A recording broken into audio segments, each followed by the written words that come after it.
Welcome to the Messy City Podcast, where we talk with the people who design, plan, build, develop, or even just think about how to create beautiful, successful, and humane cities and towns. Let's learn from each other and create places we truly care about.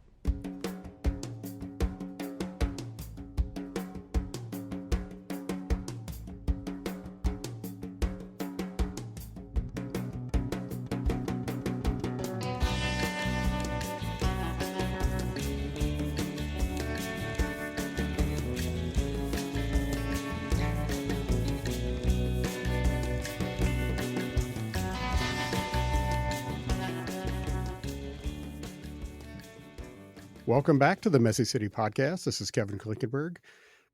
My man, Allan Branch, on the line here today. Mayor Allan Branch. How about that? You forgot honorable. Oh, that's Allan. Right. The honorable, or is it just the honorable Allan Branch? You prefer? Which one do you prefer, sir? I told my dad, I said, he said, Allan, my water pressure's about at my house. I said, it's not Allan, it's Mayor Branch. I like to keep it very formal around our family. Well, you probably should. Or, you might just go to Sir Branch and try to get knighted or something like that. So I was really excited to have Allan on the show. I've been wanting to chat for a while because he has a cool story related to doing small incremental development in Panama City, Florida. But then he just went and took things to another level and decided to run for mayor and won. So it just seems like we've got a lot to talk about. And I'm really glad you could join me today, Allan. Thanks for doing this. Thanks for having me. So what I really do want to start with is I think your whole story about doing small development in the town you grew up in is really cool.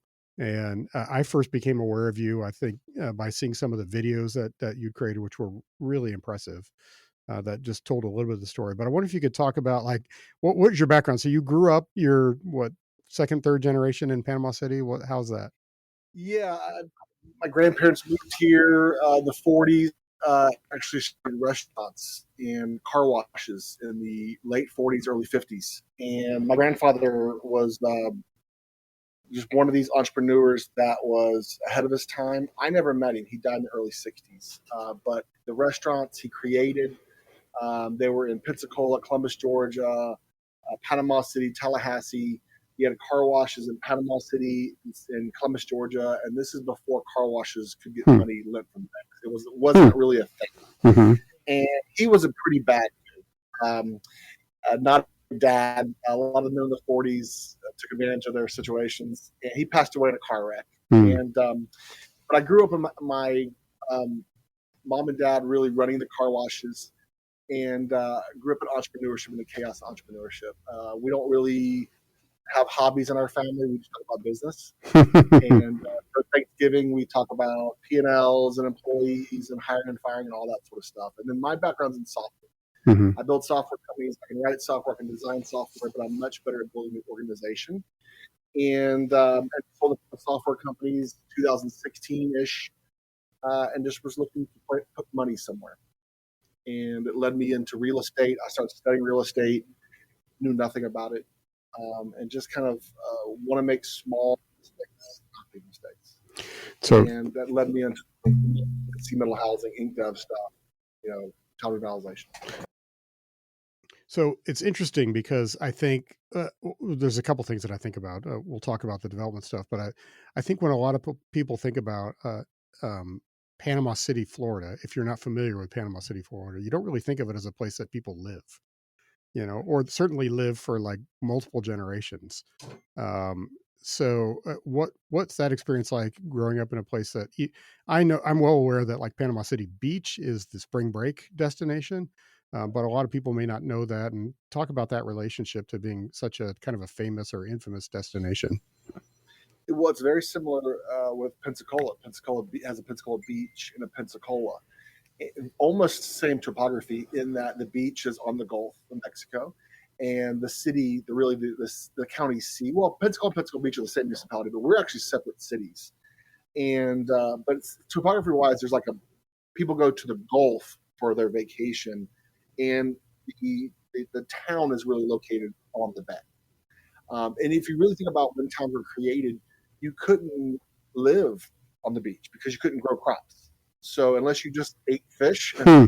you'd starve to death. Hmm. It was like even Seaside, that whole area west of here, was not a place anyone could survive because the ground is sand and you can't grow crops.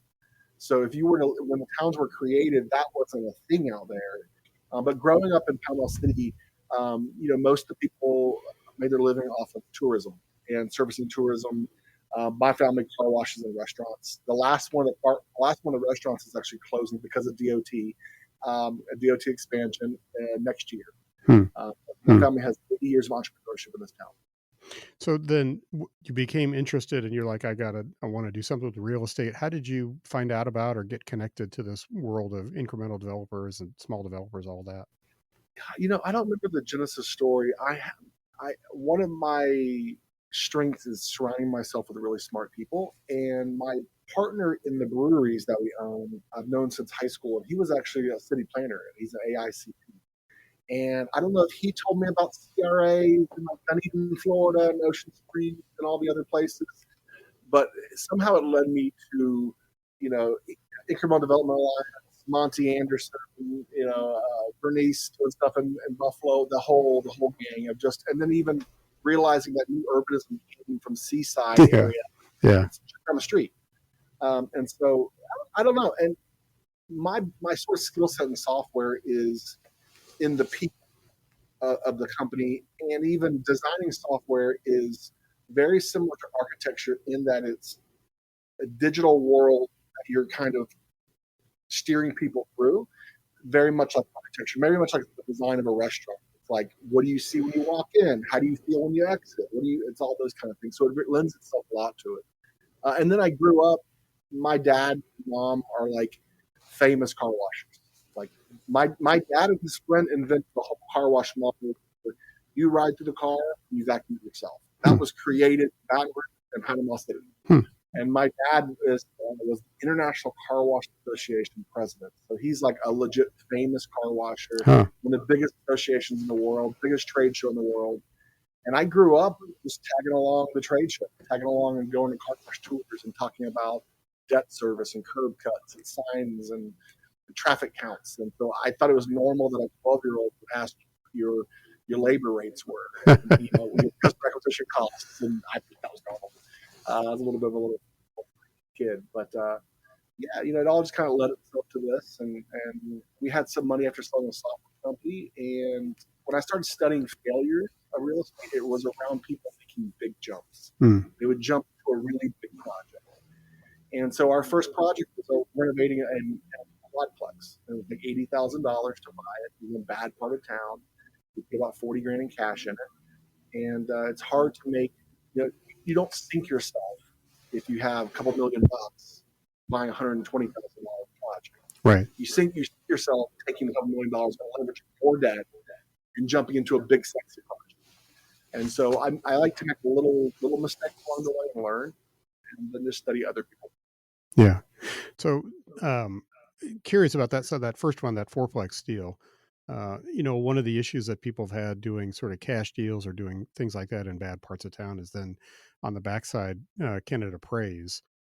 And did you have issues with that coming out? I would assume at some point you maybe refinanced out of it to a We did. permanent Yeah. loan. It was like we bought it for like $40 a square foot. It was like 45 or $50 a square foot. And the rents were like $600 per unit or something. And now it's like $1,000, $1,200 a unit. We refinanced all our money like years ago. But then I even studied sort of rehab failures. That sort of failure when you refi your money, you take out too much money, and then the AC breaks. You lose one unit before you know it, you're up. So I like to study failures of Yeah. people, and not just success, but failures as well. So then where did you go from that after kind of looking at the fourplex, and what was the next endeavor for you? And at this point, was this like a full-time thing for you, or were you still working, or how'd that work? Yeah, I am a glutton for punishment, and so I always work a couple jobs.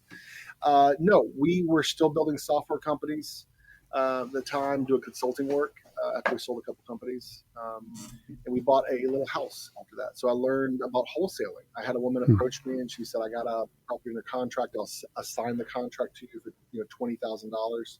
Had no idea what that meant.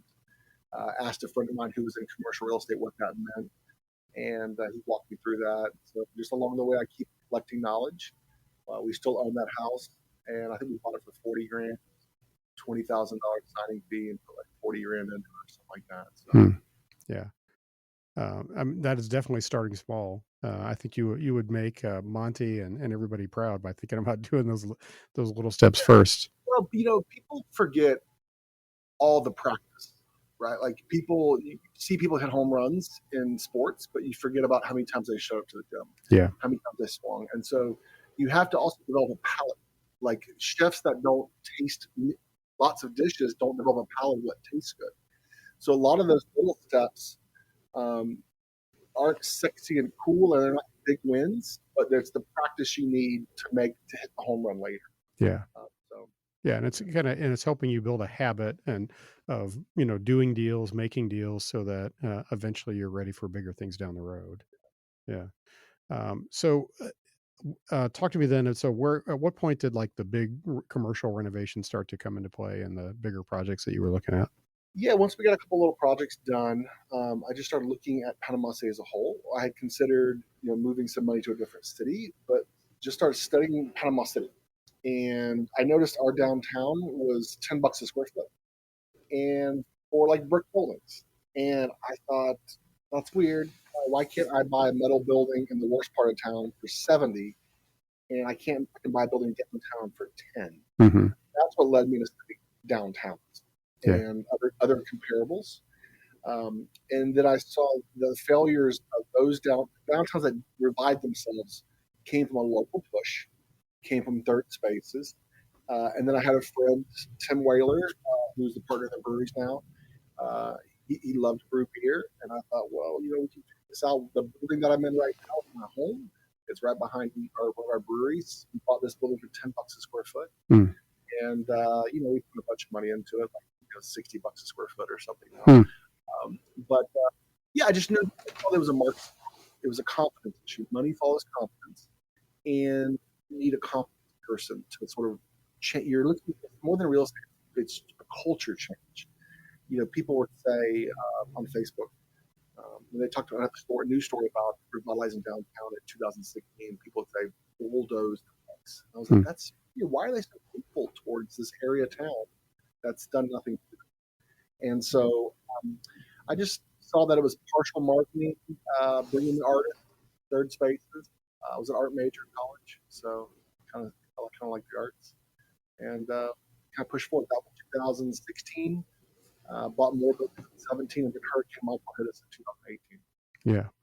And before we get to the hurricane story, talk a little bit about what are some of the other things that you learned. So you're like studying failure from other downtowns, other cities. What were some of the other things that you saw that you either you wanted to emulate or not emulate as you're working in Panama City? I think it's easy in life to think that your problems are unique, and they're very rarely does any person or city have a unique problem. And I saw that the common story of every downtown is, that's where the town's created. That's where the courthouse goes. That's where all the commerce is. The mall comes in, rips the commerce out. People prioritize parking. It's lawyers buy the buildings. Long-term families hold on to properties. Uh, Rents drop. Confidence drops. You can't afford to replace anything because the rent's so low as for a landlord, and it's a downward spiral. And so every robotic story is super, super similar. It's like the exact same story. You get rid of parking, you add buildings, you do pop up stuff. All the better block stuff is super interesting. Yeah, it's all the exact same story. Yeah.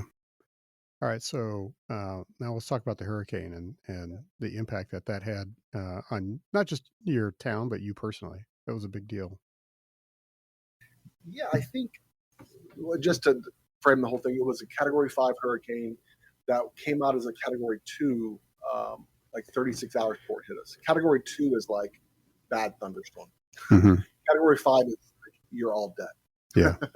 And so we all woke up that morning and like, oh my God, this thing's, it was a Category 4. And we're like, oh, too late to leave. You get stuck on the interstate.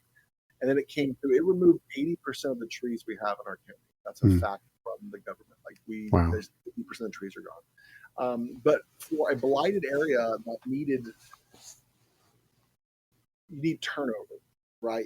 It was a moment where people who had been thinking about retiring, I'm going to retire in 3 years, 4 years, 5 years, I'm going to retire. I'm thinking about opening the business. I'm going to open it. It was a galvanization moment. Hmm. It was terrible. Would never want to do it. But it was the best thing that's ever happened to us because it concentrated 10 years of decisions into 6 months. Wow. So people who were thinking about leaving left. People who wanted to make money moved here because they saw the opportunity to make money. Surge of construction and insurance money. People were moving here, and it was basically a 30-mile wide tornado, and it was a Category 3 by the time it hit Georgia. Hmm. So it flew through us, one of the strongest storms we've ever had in the United States. And it was, I mean, our school system had $400 million in damage to it. We didn't have running water for 3 weeks. All that sort. We have we're a city, so we have a lift station, lift sewer over, and we have 112 lift stations. Only 2 of them worked. Wow. Wow. Yeah. I mean, that's incredible. I mean, so on the one hand, you've got the physical devastation of the storm itself, but then that's a fascinating thing to think about, that it really was this galvanizing moment. How did that impact the projects that you wanted to take on and do? Did everything kind of just go on pause for a little bit while you're cleaning up, or did it spur you and your friends into doing more quickly? Yes, all the above. Total disruption of your entire life.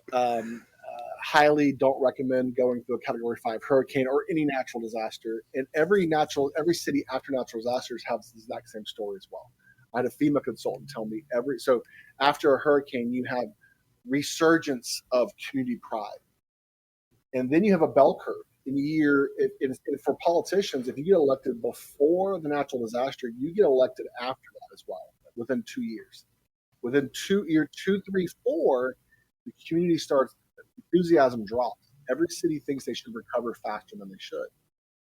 But you can't, because no city's sitting on enough money to rebuild itself. You don't have that in reserve. So you borrow a whole bunch of money in the hopes that FEMA gives you your money back. And then you never rebuild fast. And then people start saying, "Oh, the politicians are stealing money," and the enthusiasm drops. You're anti-politician. People get elected. You're rabble rousers, and you sit in anger from year 3 to 5, and then then positivity swings back. So it's a bell curve. But for us, I was 44 now, and a lot of my friends sort of were entering a chapter of life where this was no longer our parents' town, but it was our town now. You start feeling that, like, oh, this is my dad's place, and now my dad's retired, right? It's my turn. And it was sort of if not now, then when? If not us, then who? And so you had people, money on the sidelines, who now said it's the time now to invest. And they want to invest in meaningful things, not just highest return, meaningful things. We were desperate for a beacon of hope.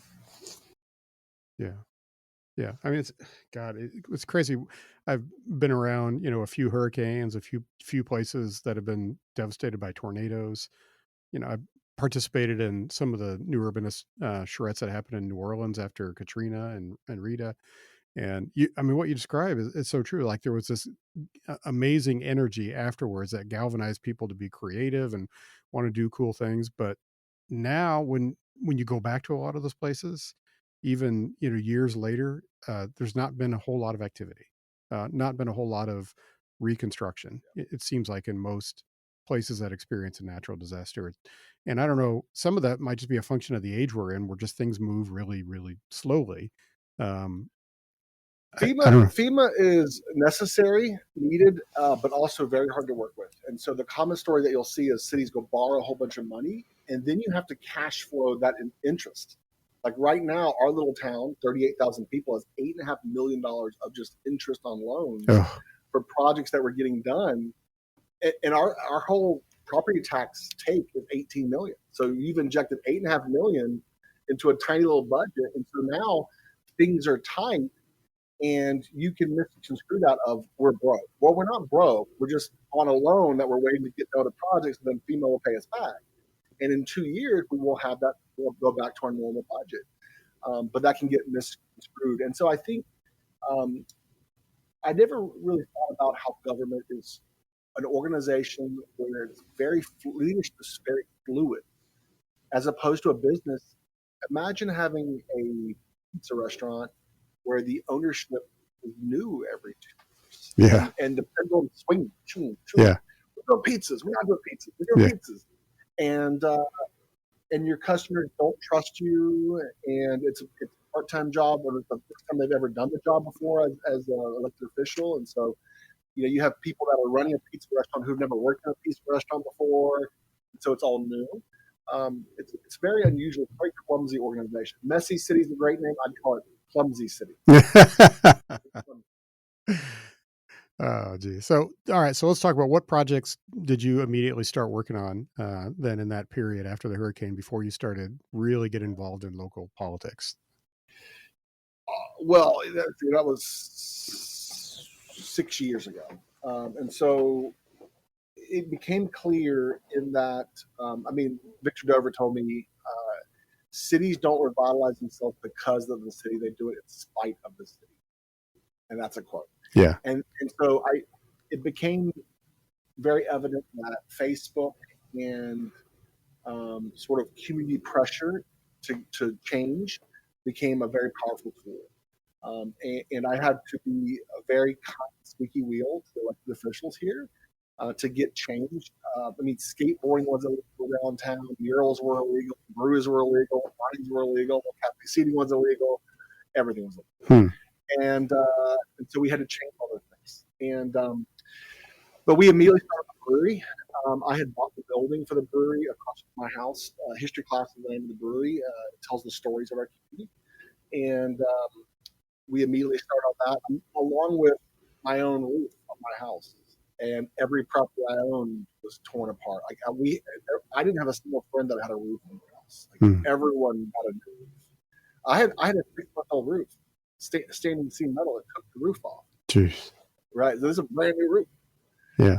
So it wasn't like immediately after we started buying properties, because people started just selling their properties, and they were getting especially big cash outs from insurance, and they could sell the property at cheap enough that we could afford to remodel on it. So we were buying properties. We bought about $2.5 million in properties at like $30 a square foot.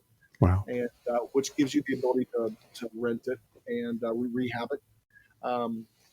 We bought a historic registry about 3 blocks a year. It's a wedding venue now, 4 or 5 commercial buildings, and so we're just buying up what we could, and with some with partners, some with ourselves. How hard was it to find labor in that period? Construction labor. Very hard. No one, and I know everybody in this town. No contractors were doing any favors or hey buddy, I've known you for 2 years, get my roof on. The best analogy I can tell you would be if you watch an Easter egg hunt and you watch a kid with a basket and the basket's full of eggs and they just keep trying to pick up eggs. Yeah. And they keep dropping the eggs as they're picking up the eggs. That's every architect and contractor in this town. Yeah. 4 years was that they had more work than they could handle.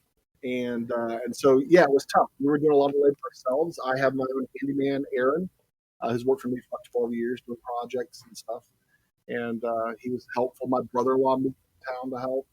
And so, yeah, we just did it all weekends and nights. And I even on history class, per Florida state statute, you can pull owner permits on commercial properties. You have to own them outright. It has to be in your personal name. You can't rent them for a year.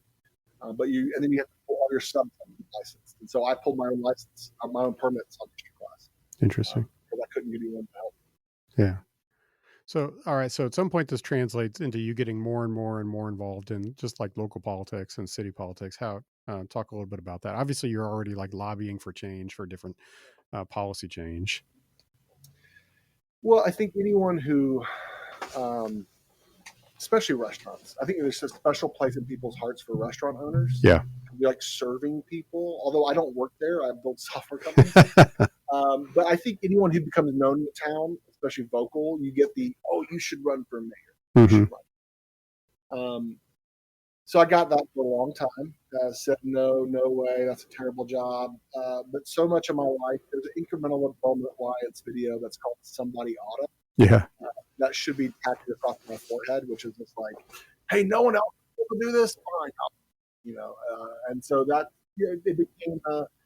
I also realized just in studying cities, talking to other cities, I knew more about how cities worked than the previous mayor and a lot of the commissioners. And I was constantly bringing them like, "Hey, this is what they're doing. This is how you do this," and kind of became influential behind the scenes. So it just became a thing where I was like, I'm already getting complaints for everything as a person that's not elected, and so I might as well go for the whole deal.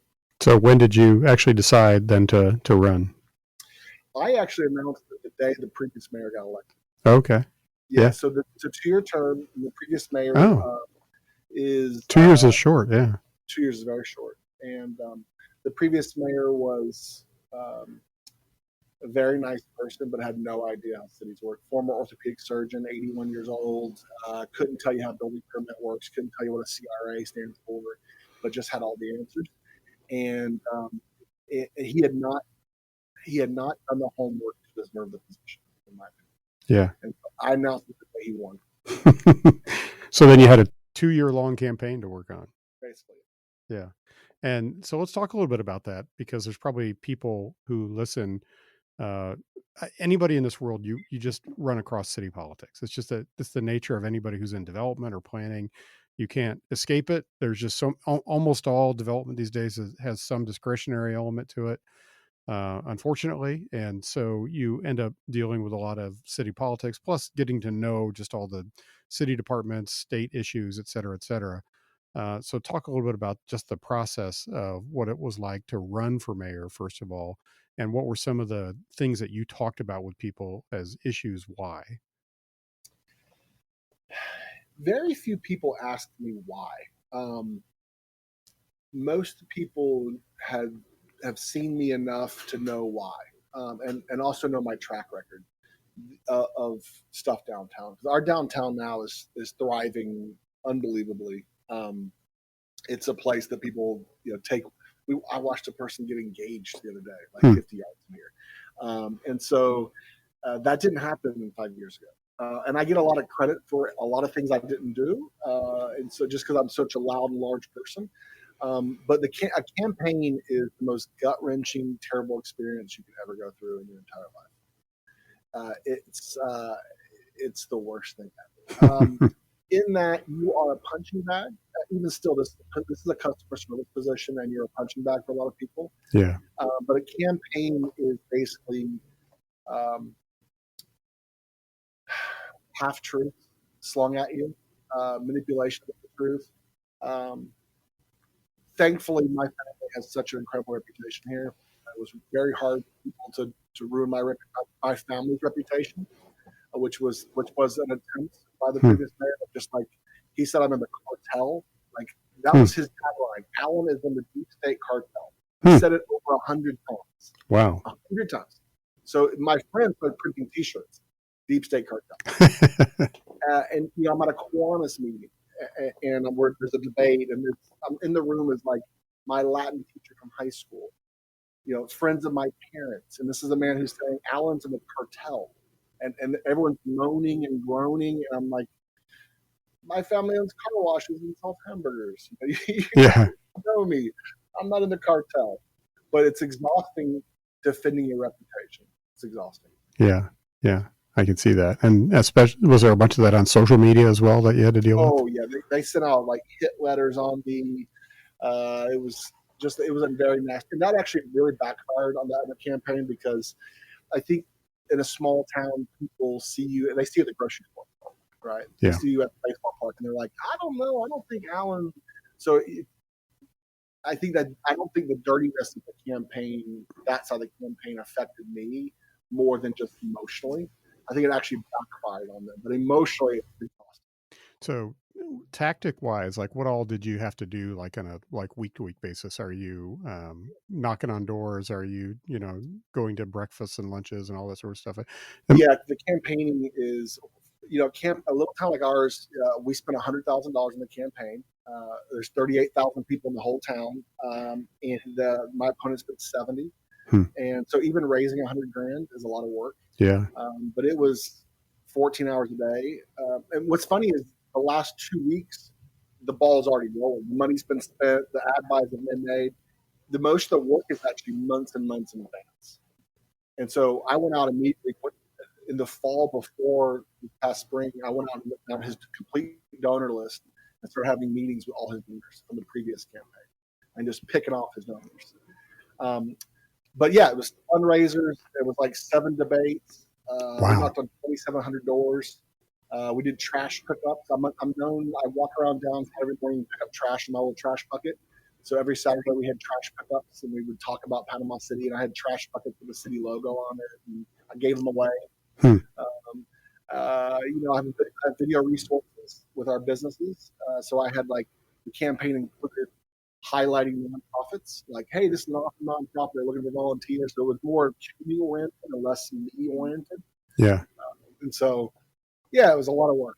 Yeah. So like for what period of time would you say that was a full-time job? Oh my gosh. I'd say it really ended up January 15th through April 22nd. Okay. Yeah. Yeah. It was mostly meetings and getting the groundwork laid October, November, December.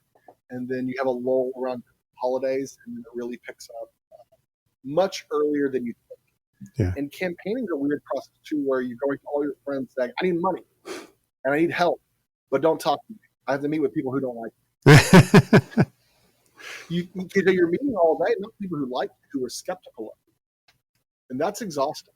Yeah. It's like everyone's skeptical, everyone's questioning you. And that's not really a fun day.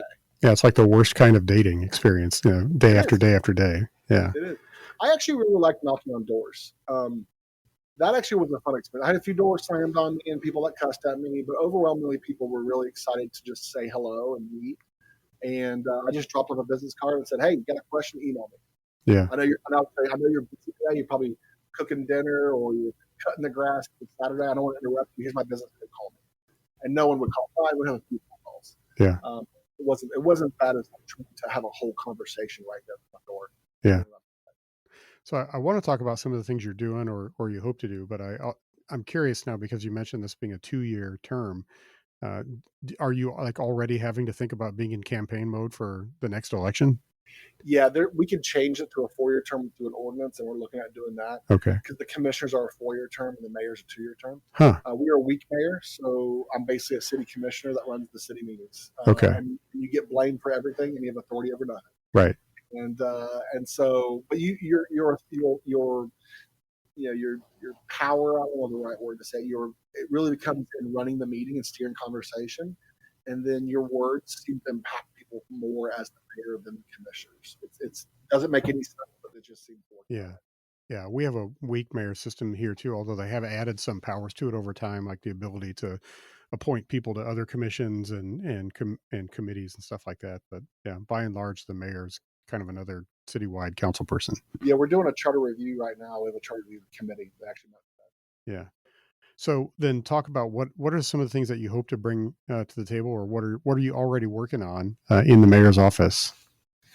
Yeah, it's crazy how much of a customer support job this is. People want to unpack their days on you. Want to demand that, I need you to come here right now. I don't care if it's Saturday at 10 o'clock at night. Those kind of things. Yeah. And I knew that would happen. I didn't know to what extent. I made no big campaign promises either. I basically said, I own businesses. I know how this works. But I didn't say, I'm going to do this, and this. I'm going to get you a stadium. I'm going to, no. And so the campaign promises I made were really related similarly to a business. Like, we're going to ask for feedback. We're going to listen to feedback on how to improve permitting, all the things. We're going to bring customer service to City Hall. And so in the past 120 days, every city email address has a link in the email signature to a feedback form. And the link is, give us feedback. Can we do something better? Let us know. We're doing a quarterly video. We have $150 million in infrastructure project happening. And so roads are torn up everywhere. And then people are going, well, why is my road not getting torn up? And we were never telling anybody what we're working on. Hmm. Let's just make a video once a quarter. The city manager going through a chart, a map of the city saying, this has been engineered, this hasn't, this is funded, this hasn't. This is why this road's not getting repaired. This one's getting repaired because, and bringing some clarity into those decisions. And so I've already met a lot of the campaign promises I kind of insinuated at. The millage is staying the same, so we're not raising the millage this year. But just bringing some of that to City Hall is all I really made. Yeah, I didn't make any promises. Just a friendlier city government, one that you can understand better. We have more meetings now. We have a town hall meeting on Saturday mornings where there's no agenda. You just can come talk. Wow. And so we've actually removed open, public, non-agenda items, comments out of our city commission meetings and put those into a town hall meeting once a month. That's cool. Well, you can still comment on agenda items. You just can't come complain about Right. cat if it's not on the agenda. Right. But Saturdays, it's donuts and coffee. We're in shorts and T-shirts, and it's casual conversation. And you get, I mean, people were very skeptical about that. That was the first thing I did was I changed the meetings. We have virtual meetings, so we have Zoom meetings where we're just discussing ideas earlier. So if we're talking about how does CRA work, what are the CRA products, we have a whole 2-hour virtual meeting on the CRA. How does it work? What are we working on? And so you get a lot more dialogue from your elected officials now. It's all on YouTube. There's hours and hours of us talking because even as someone who paid attention to local politics, I couldn't understand how an idea was birthed and formed. It would just magically appear. And then as a citizen, you'd be like, wait, it's a final reading. What's happening? And you'd rush down there all pissed off and you have no idea something's about to happen. You couldn't even tell where the idea came from. Did it come from staff? Did it come from a certain person? Where did this thing come from? And so now you can track the story of why are we doing this thing? Well, it started a year ago in this virtual meeting where this commissioner brought up this issue, or in this town hall meeting, this citizen said this, and here's the conversation. So it's a lot more, the board, I think, is a lot more casual in that you get long discussion recorded that aren't in a traditional city meeting where everyone's in suits, sitting in sort of this. It's also weird being on the dais. It's like a straight line. That's not conducive to the conversation. If we were having a conversation, we'd sit at a round table and look at each other. Yeah. And so, we just expanded all those things and made it feel a little familiar. On the doors of City Hall, it has enough feedback. Did you have a good experience? Scan this QR code. Tell us what can we do better. We want to iterate on those on mistakes and get better. And when someone does a great job, we want to reward them and celebrate them. That's brilliant. I love that. And I mean, it feels to me like those are the not very sexy sort of things that actually really help build trust in a community. Yeah. Huh. Well, as someone who was really paying attention, I've watched every meeting on YouTube. I've attended every meeting for the past 8 years, planning board meetings, CRA meetings, city meetings, but then watched every meeting going back 15 years. I couldn't really tell you what was going on or why people were doing certain things, and I was at everything. And so I just wanted, when people say transparency, as an elected official, what they mean is you talking like this. Hey, here's what I think you should do. And you might hear a bad idea from an elected official, right? But what makes it really hard, especially with a weak mayor, is your city manager controls the city. Even behind the scenes, if you're not having open discussion and big debate where you're building consensus of an idea, your city manager behind the scenes can steer and whip votes. And you're going like, well, who thinks this is a bad idea? The city manager's like, the commissioner thinks this is a bad idea. Florida has this sunshine law. Any of the city commissioners cannot talk to each other about things we're going to vote on. Other states, you just can't meet in a forum. But we have like the strictest forum here. Huh. And so it's a very inefficient way. If your family and my family are planning a vacation and you could only talk to the travel agent, and I would go, why does Kevin want to go to California? We want to go to Colorado. And you're like, well, I can't really tell you why Kevin thinks that way. That's a very bad way to plan a vacation. Right? So you want to have more discussion openly like this and say, well, here's why I think, here's what you think, versus behind the city managers trying to get people together and build consensus. You want to build consensus openly. Yeah. Yeah. That's what we're doing. Yeah, it makes a lot of sense. So what about then the policy world locally related to development, to incremental development? Are there opportunities that you've seen where you're hoping you could make some change? Yeah. So we have Ink Dev is starting tonight, actually. So Oh, I go okay. from here. Cool. There's a reception for the EDA, and then I go to Ink Dev has their opening sort of commencement speech thing, and then we go to workshops, and hopefully this fall. So we're bringing that in. That was an idea I gave City Hall 2.5 years Hmm. ago, and we're just now getting here. Bernice from Buffalo has reached out to me as well, saying, "Hey, let's talk about how we can make this more friendly." I want to do a pattern book for ADUs and missing middle housing. That's what I'm working on. I just haven't gotten enough time to get there. We're currently in budget season, and getting elected in April is sort of like 30% of budget season. So I found myself drowning in budget season, and so that's been my main focus. But pattern books related to missing middle housing is the next step for me. CRAs, I think we were going to spend some money in some cute ways, but not effective ways. So we've strengthened some grants. We also have lots of city properties that need to get on the tax roll. And so we've developed a plan that we're calling SPARK. Every government has an acronym for it. Hmm. And the catchier it is, the better it is. So Of SPARK course. stars. Yeah. And so we have a bunch of info lots that we're hoping to sort of piggyback on the Ink Dev workshops this fall and start releasing those either really cheap or free to people who get through the Ink Dev courses, and then pair them up with banks. We're already talking to, I have friends that run banks here, and so we're already talking about how do we pair the two up. And so that's the story we're hoping to tell in December. Is Ink Dev came to town. We just now are seeing that people went through it, and they're building their first projects using city properties that we've acquired over the past 30 years. Wow. So getting those back on the tax roll. That's really cool. So I know you mentioned Victor Dover earlier. I know Dover Cole did a big downtown plan for you as well. Wonder if you could talk about the impact of that and how you begin to implement a plan like that. And I say that with like the greatest respect. I love Victor and their work. I think they do. I think they're some of the best planners in the whole country. So talk about what that means for you all. Yeah, that whole team are amazing people. And I don't know, especially after the hurricane, they're like half city planners, half mental health counselors. Yeah. Yeah. Because everyone needs mental health counseling after a hurricane like that. And Victor has been, just for me, someone who just offers words of encouragement. But we did a whole Main Street streetscape where we parallel parking, wider sidewalks, street trees, big plaza in the middle. And it still is very controversial in this town because we do have a lot of roads that are still potholes and sinkholes, and then we have this one road that's fantastic. And so some people still are happy about it, but overwhelmingly, it brought a lot of confidence in the area. Um, Pushing for spaces for people, not for cars.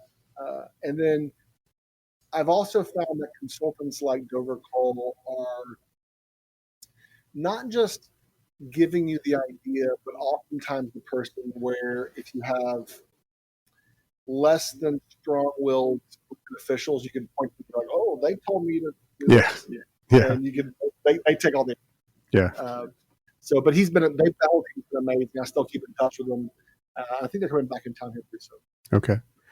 And so thinking about the hurricane and we're kind of, I guess, smack dab in hurricane season right now. How do you all think about future hurricanes and protecting yourself potentially, or how do you deal with the possibility of that, and just how do you prepare as a community, having been through a really devastating one? You certainly now, like when people build with ICF block, which my dad did, he rebuilt his home to ICF block, which is like a styrofoam with poured concrete in it. Yeah. That's now sexy and cool. It's now cool to build the concrete. Yeah. And so you definitely see a lot more of that. We've talked about even having grants for people that use, stronger products, non-wood products. But certainly, as sea levels rise and as more hurricanes come, it's becoming more and more popular to talk about how strong your building is, not what it looks like, Yeah. how long will it be here. I really been thinking about building codes, and I think 100 years ago when you built something for yourself and your great grandchildren, like a generational home, a generational farm, and farm is something that Monty Anderson, John Anderson, they all talk about your farm, right? When it's your farm, you want it to last generational. And building codes were something I think were invented when people started selling stuff, because then Yeah. you pass the problems to someone else. But when it's your great grandkids, you want it to be around for a long time. And so you just hear more conversation about like, oh, well, what kind of framing method did you use? Or what do you use for this? And it's now becoming cooler to build things that last longer. I haven't seen as many green roofs that I was hoping to see and things like that. We did a big bioswell behind history class where the rain goes into like a little rock swell and we absorb all the rainwater off the roof. That's becoming cool now. It's like, oh, what do you do with your rainwater? Do you reduce your stormwater through interesting techniques? That kind of stuff's cool now. Hmm. So, yeah. And just one other sort of tangential thing I'm just curious about. So what you're right there, like you mentioned before, kind of in the shadow of some of the most famous new urbanist communities in the whole country, with Seaside, Rosemary Beach, Alice Beach, everything right down the street.